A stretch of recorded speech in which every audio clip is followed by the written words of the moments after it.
following program is for training purposes in TV news education. Some copyrighted material is used and is credited on screen. However, no more was taken than was necessary to tell the story of the event. YBA claims fair use of materials.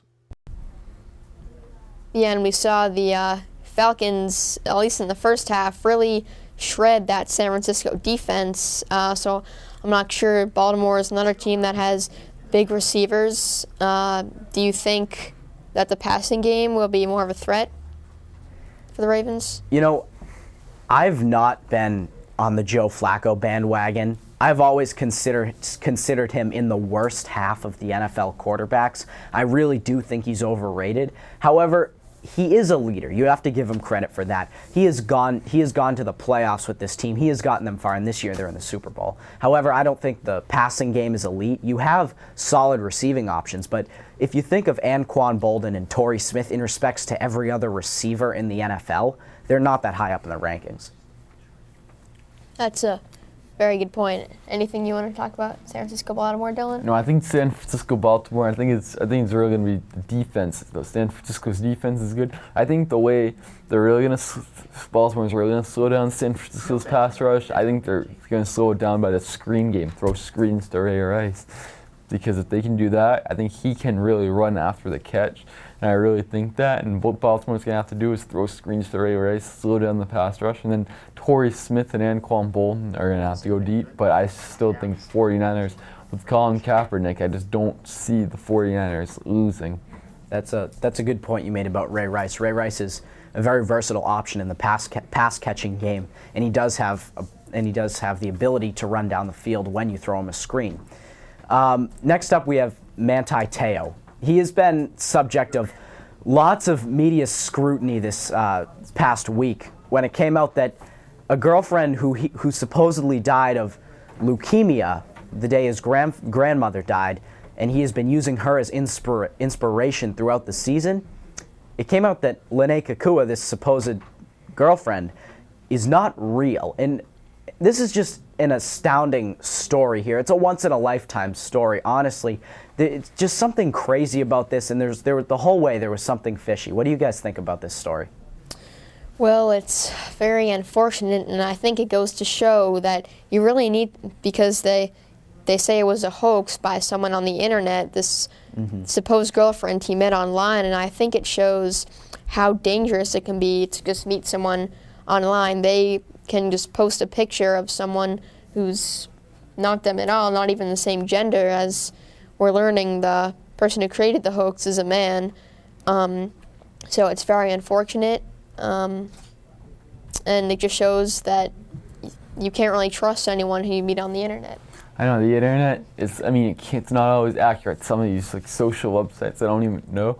It really is too bad though, because some of the Heisman voters even voted Manti Te'o because of his character, getting through somehow playing through the girlfriend, and then apparently they said there was some kind of funeral, but then there was the funeral, but then he said, well, I can't go to the funeral because the same day is the Notre Dame Michigan game, so he couldn't go. So he said he didn't go to the funeral. So it's just kind of a weird story. Yeah. But to be honest, for a grandmother and his girlfriend to die on the same day, chance that happened is so unlikely, and it sort of seems kind of sketchy that even would happen on the same day. Now, I do feel bad for Manti Te'o if it turned out that he was duped and he actually thought he had a girlfriend in a committed relationship who did actually pass away. I do feel bad for Te'o, but there are things in this story, aspects of it, that just don't add up. So I'm not going to, just because this story came out in this press conference that he was duped, I'm not going to just believe just because we hear that. There are many things, like the fact that Manti Te'o's father believed that Manti Te'o had met Lene Kakua. There are just different things about this story that make me think that something is mysterious or suspicious. As the producer, your viewership actually has a request for you. Not to change up, I'd like to continue your Manti Te'o talk, but our viewership has a request for TJ. They want to know if you can still or know how to do the Dirty Bird dance. I cannot do the Dirty Bird dance. That is for Jamal Anderson to do only. They would like to see you try.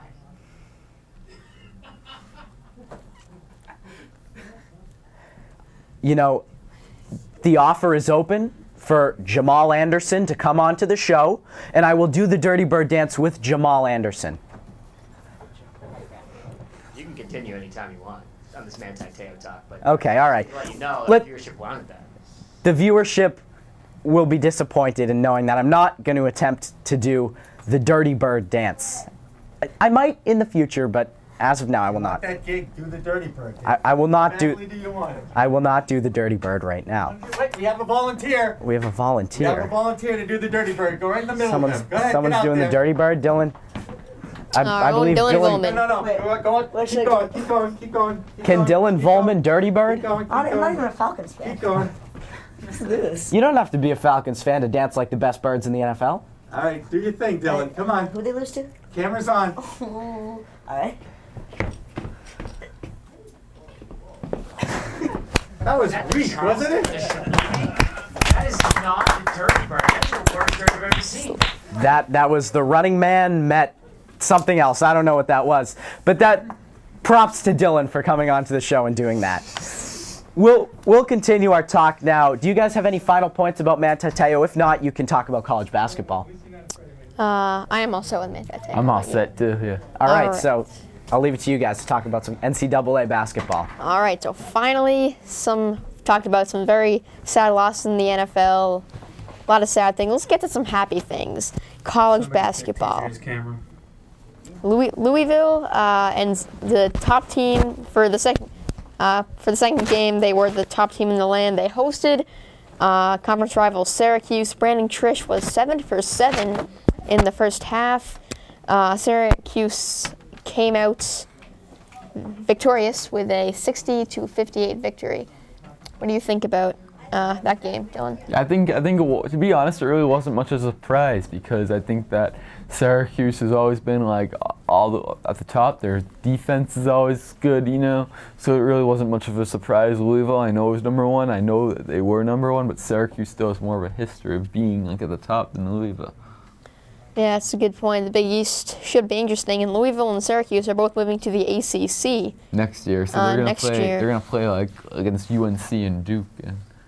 Yeah, those should be fun. Syracuse and Duke, two of the biggest powerhouses in college basketball. And NC State is another ACC team. Yeah. They beat Duke, but then lost at home, On the road to Maryland. They have a good shooting team. They're 6th in the nation in field goal percentage, .502, and 2nd in points per game, averaging just over 84 points per game, which is pretty high for college basketball. So they do have that win over Duke, but again, that blemish, the loss to Maryland. So how do you think NC State will fare this year? I think NC State, they're inconsistent, but they can be really good. I mean, losing to Maryland, to beat Maryland was a good team. Though they only lost one game in non-conference play. They're 2-3 in ACC play, but Maryland, they're a decent team, so it wasn't like a bad loss for NC State to have. NC State on the road, though, they're not going to play well at Boston College, as I would say. They only beat them by 5. Boston College, to be honest, really should have won that game. They missed a lot of free throws, so NC State sort of got lucky there. C.J. Leslie in that game missed a lot of free throws, so he wasn't big in that game. And then, but C.J. Leslie against Duke, he scored like 25 points. They can shoot the basketball very well. But so if they play like on a consistent basis, they could make like a run for the championship because they definitely have the talent to do it. Yeah, I mean, as I mentioned, NC State averaging 84.4 points per game, only scored 78 against Boston College. And now I want to move on to really the powerhouse really the underrated powerhouse, and I think the real powerhouse on college basketball, the Big Ten. Listen to this team list.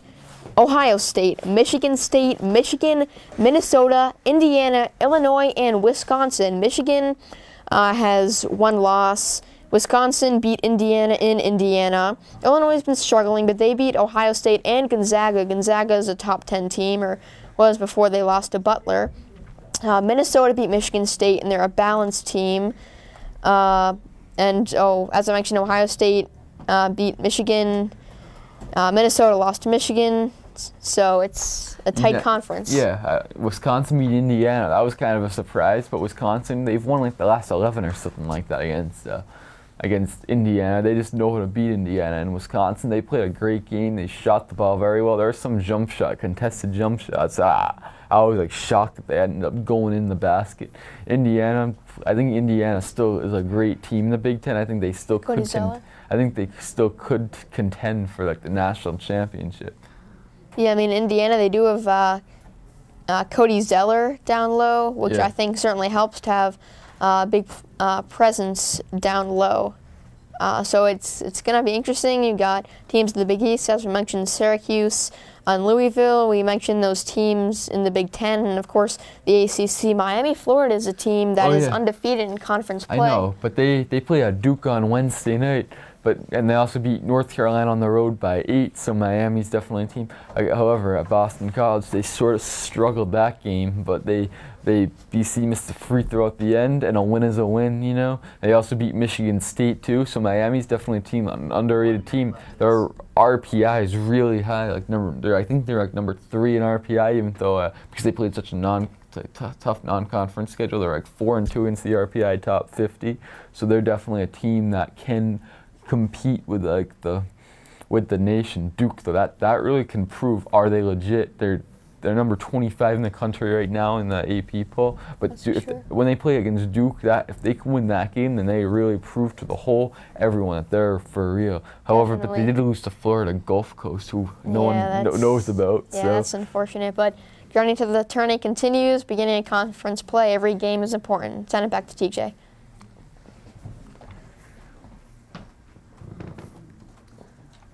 Thank you, Jason. I have since transformed, not from TJ, but to Manti Te'o.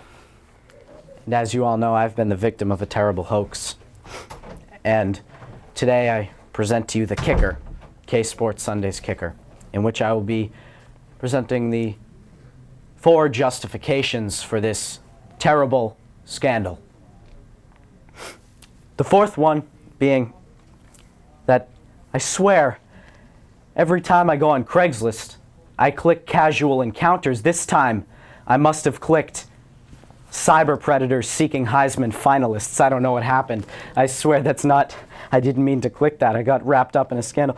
Also, when I went on Match.com, they matched me with an invisible woman due to my invisibility in the BCS National Championship. It's pretty tragic. Another justification for this horrible scandal is that most mock drafts projected me a top 10 pick. And after I heard that, any other sane person would do, I thought to myself, how can I avoid being drafted by the Titans, Jets, Bills, Cardinals, Browns, Lions, Eagles, Raiders, Jaguars, or Chiefs? And there was no other way but to set this scandal. And the last justification for this awful situation was that I got really, really jealous when I saw pictures of A.J. McCarron's girlfriend, Catherine Webb. So I had to make my own.